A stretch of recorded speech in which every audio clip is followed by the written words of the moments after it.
আমরা রাতে আন্ধারে দোকানপাট করে যাই, হুন্ডা চিনতেই হচ্ছে। আশা করে কি করবা, আশা করে আমাকে কিছু দিবি, তাই কোনো কিছুই দেয় না। আমি একটা বাবা, আমার একটা ছেলে এরকম খারাপ হয়ে গেছে। একটা ছেলে 2-10 লাখ টাকা শেষ করি, তা ভালো করা পারছি না। যে এমপি সাহেব আসুক, চাই মাদক দূর করা পারবি, তাকে আমরা ভোট দেবো। প্রথমে শুরু করা যাক মাদকাসক্ত ছেলেকে নিয়ে দুশ্চিন্তায় থাকা এক বাবার গল্প দিয়ে। নির্বাচন সামনে রেখে এই মাদকের দৌরাত্ম্য নিয়েই তার কপালে চিন্তার ভাঁজ। বলছিলেন, একসময় যে ছেলেকে নিয়ে বড় স্বপ্ন ছিল, সেই ছেলেকে ঘিরে এখন বড় দুশ্চিন্তা। কালতে মাদকের এমন অবস্থা আছে, যুবক ছেলেবেলা সব শেষ হয়ে গেছে।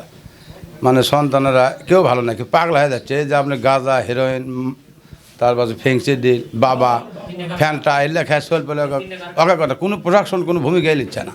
প্রকাশে বিক্রি হয় সন্ধ্যের পরে, এই কালতে বাজার প্রকাশে বিক্রি হয়। আমি একটা বাবা, আমার একটা ছেলে এরকম খারাপ হয়ে গেছে। একটা ছেলে 2-10 লাখ টাকা শেষ করি, তা ভালো করা পারছি না। যে এমপি সাহেব আসুক, চাই মাদক দূর করা পারবি, তাকে আমরা ভোট দেবো। এবার দৈনিক করতোয়ার গন্তব্য এক নারী ভোটারের কাছে। নির্বাচন এলে প্রতিশ্রুতির কমতি থাকে না, কিন্তু ভোটের পর কতটা বদলায় সাধারণ মানুষের জীবন, এমনই প্রশ্ন তুলেছেন পান বিক্রি করে সংসার চালানো এই নারী। আশা করে কি করবা, আশা করে আমাকে কিছু দিবি, তাই কোনো কিছুই দেয় না। আশা করে কি করব, চালও দেয় না। কত গ্যাস দিচ্ছে, গরিব লোক দেয় না, বড় লোক করে দেয়। এর আগে ভোট দিছি।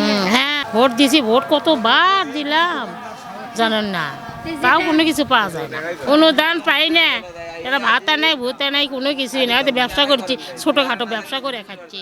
এবার আসা যাক সেই চায়ের স্টলে বসে থাকা আরও এক স্থানীয় বাসিন্দার কাছে, যেখানে তিনি চা খেতে খেতেই হতাশ চোখে বলেন, নির্বাচন আসলে সবাই কথা বলে, সবাই নিরাপত্তা দিবে, কিন্তু এখন দেখেন 1 সপ্তাহে 5 থেকে 7টা বাইক ছিনতাই হলো। আমরা তাহলে প্রার্থীদের কাছে কি প্রত্যাশা করব? প্রত্যাশার কি নেবেন? আমাদের জানমালের নিরাপত্তাই নাই, প্রত্যাশা কার কাছে কি বলবো? আমরা রাস্তাঘাটে আমরা রাতে আন্ধারে দোকানপাট করে যাই, হুন্ডা চিনতেই হচ্ছে। তো প্রত্যাশা ওনার কাছে কি করতে পারি? এই গল্পের চিত্রগুলো বগুড়া কাহালু ও নন্দীগ্রাম উপজেলার। কাহালু ও নন্দীগ্রাম উপজেলা নিয়ে গঠিত বগুড়া 4 আসন। এই আসনে এবার মোট ভোটার 3,59,533 জন।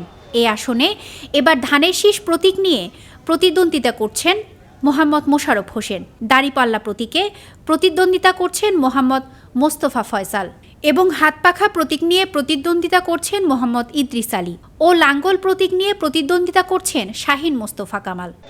তবে প্রার্থী বা প্রতীক যাই হোক, আমজনতার বক্তব্যে উঠে আসা উপজেলার এই সংকটগুলো প্রভাব ফেলতে পারে ভোটের ব্যালটে।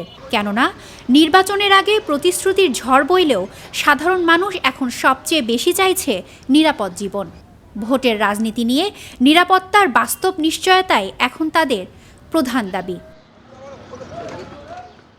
স্মৃতি সঞ্চয়িতা অর্থী, দৈনিক করতোয়া।